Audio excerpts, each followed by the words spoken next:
lifa, san, san. lifa, sahan, beez. Abeet barumsa. Miilana shamarran Itoophiyaa digiriidhaan ni eebbifamti. Dhugaan sinitti maan digiriidhaan. Ara faristiwaan barsiistu waan dagannee isin yuunifoormii kaawwattanii jirtu. Ijoolleen baratan immoo yuunifoormii ofirraan qaban kan ni dagattanii. Immoo baajatatu sahanii liifaa minaamina kana bituutti baajanni dhumateennaa yuunifoormii sun hafe laata. Ashama harka fuunee jaalatamtootaa fi hordoftootaa keenya nageenyi koo kan jaalalaa fi kabajaa bakkaa fi lafa jirtan isiniif haa baay'atu. Anis obboleettiin keessan bakkaa fi lafa jirutti Waaqayyoof galannaa ga'u nagaa fayyaa kootidha. Egaa warroonni mana keenya faarawaa taatanii akkuma duraan baratame maamila keenya ta'uudhaan nu wajjin viidiyoo yeroodhaan asirratti darbu nu wajjin hordofaa isiniin jechuun affeerraa kootidha. Amma wanni ani jechuu dhufe warroota sahan liifaa jedhanii meesoon taane ishee harka ishee kiisii godhattee ijoollee kana gidduu deemtee barsiisaa jirtu kanaa jechuudha. Ishii biraan nagaa sheer godhaati ishii biraan nagaa. Ijoollee kana haala kanaan barsiisuun keessan gaariidha. Maaliif jennaan namni yoo waa beekee wanni tokko nama dhibu jechuudha. Afaan garagaraas barachuun bareeda ture. Garuu haa ta'u wanti isin dogongoraa jirtanii maal yoo isinitti fakkaate barsiiftanii leenjiftanii ijoolleen amma baay'een isaanii afaan sirriitti baratanii dhufu. Dhugaa dubbachuudhaaf afaan xiqqoo yoo dhibe malee meeshota mana keessaa mucuq godhanii baratanii dhufu jechuudha. Amma xiqqooshii wantoonni yoo barsiiftaaf fooyyessaa isiniin jechuu barbaadu ijoolleen gaafa dhufte baay'een isaanii ni rifatu. Hojii isaanii dadhabu jechuudha. Manni jaraa akka guddaa ta'e.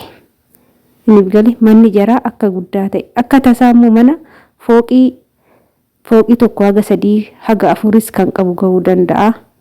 Manni biillaa akka ta'e. Sirriitti guddaa jechuudha. Akka ta'e jala muraatiitti hima. Gaafa achi geessan hojii kana hundumaa hin dandeechuu jettanii mana guddaa hoteela guddaa keessa seensistanii mana arabaa jechuun mana akkanaati. Gaafa achi dhaqxan mana akkanaa kana qulqulleessitu, saramika kana ni dhixxu, girgiddaa kana ni dhixxu. Hojiin achi kana jedhaati sirriitti barsiisa. Maaliif jennaan qurxii ofii beekanii haa dhufanii jechuudha. Ijoo amma sahanii wantannii yoo itti himtan isaan tanniin qabanne jedhanii waanuma guddaa godhu jechuudha.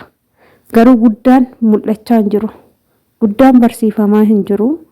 Isa san hojiin mana isaanii akka ulfaatu manni isaanii akka guddaa ta'e akkasumas immoo as gaafa ga'an gibbii mana nama tokko yoo seenan gibbii sanii akka gadi ba'uun hin jirre nama takkaan ol arguun akka hin jirres kana sirriitti itti hima. Kunis ni barbaachisa. Inni biraa kanas hin jedhu ijoollee baay'een asitti dhufanii baay'ee kan rakkatantu jira. Aadaan Itoophiyaa fi aadaan biyya Arabaa garagara. Aadaa Itoophiyaatitti mana nama tokko gaafa dhaqan warra manaasan haadha manaasantu waan nyaatan namaa kenna. Haadha manaasantu masoobii ofii banee namaa kenna malee namni biraa masoobii nama biraa banuu hin danda'u. Garuu aadaan Arabaa akkasii miti. Aadaan Arabaa nyaata si barbaachisu nyaata nyaachuun nama barbaachisu ofii ilaallatanii akka hojjetatan akka jarri namaan kennin kana sirriitti barsiisa. Ijoollee baay'een nyaata himachaa jiru. Nyaata sirriitti himachaa jiru. Maaliif jennaan mana ani jiru nyaanni hin jiru. Nyaata naaf hin kennitu. Ganama gizee takka yoo naa kennite ishumaanan oolee shumaan bulaa. Ganaman deebi'ee nyaadhaa kan jedhan ni jiru. Isa maaliif ta'e dubbiin aadaan biyya kanaa hoodhu nyaadhu namaan hin jedhan. Yoo beeloftee mana san keessatti yoo beeloftee ofii keetii waan si barbaachisu laaltee fudhatta malee namni nyaadhu namni beelofta siin jedhu jiru. Aadaa akkasii hin qaban jarri. Inni biraa immoo yeroo baay'ee namoonni alaa dhufanillee ni argina jechuudha. Gizee mana isaanii hojjennu ofii ilaallatanii wanta nyaachuu qaban nyaatu malee namni namaa dhiyeechee kennu hin jiru. Akka Itoophiyaa aadaa biyya keenya sanii miti. Kunis akka ta'e isa kanas barsiisaa sirreessaa. Akka daa'imman as geecha shaggaariidhaan hin duune jechuudha. Baay'een isaanii beeluudhaan du'aa jiru. Inni itti aanu immoo mana asii gaafa mana Arabaa seenan sa'aatii irribaa kan kennuuf madaamii sa'aatii haganaa rafta sa'aatii haganaa kaata kan jedhee kennuuf madaamii akka ta'e sitti himaa.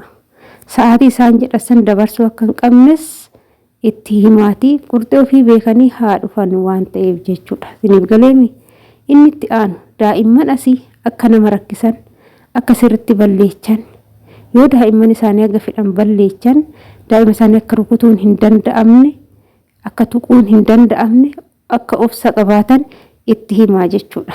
Akkas gaanii rakkoon irra hin geenye.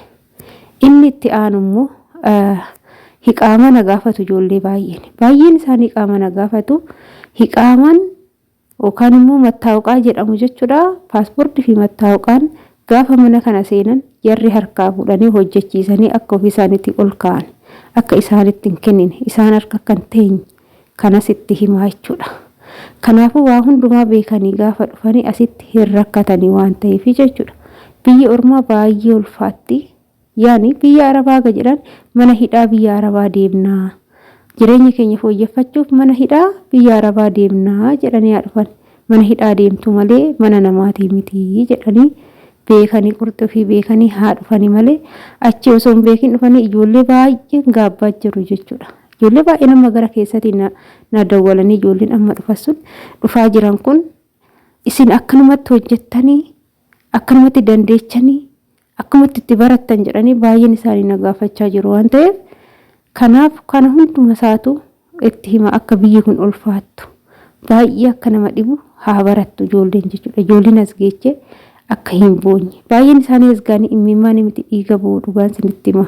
Kana sirriitti barsiisaa isiniin jechuu jaaladha. Kanarraa kan hafe dugda keessan sirriitti jabeeffattanii hidhattanii amala saree humna arbaa godhattaniiti mana ormaa kan seentan malee uttaaluun qalladuun Itoophiyaa maratti gattanii dhuftu. Amala keessan goota biyyuma sanitti gattanii dhuftu. Asitti sin arrabsanis sinitti dubbatanis dandeechanii hojjechuu jechuudha. Isiniif galee kana fooyyessaa fiidha. Akkasumas immoo mirgaaf dirqama isaaniitillee akka eessisan. Gaafa asgaan meeshota isaan barbaachisu wanta akka qibaatii wanta akka uffataa akka madaamiin bittuuf birrii ofiitiin akka hin bitanne. Kanallee sirreecha qarshii 1,000 dhufanii 10,000 fi hojiin nuti asitti dalagaa jirruu fi mindaa waliin argatu waliin madaalu waan ta'eef kanaaf wanta kanas meeshota isaan barbaachisan jarri akka bitaniif kanasitti himaa isiniin jedha. Ani viidiyoo irraa immoo samarraa nan goolaba turtiin wajjin gootaniif ulfaadhaa galatooma isiniin jecha hanga viidiyoo biraatiin walitti deebinutti turtii gaarii isiniif haa ta'u. Mana kana immoo like share subscribe gochuudhaan nu jajjabeessaa isiniin jenna. Turtii gaarii isiniif haa ta'u. Bye bye. Ciao.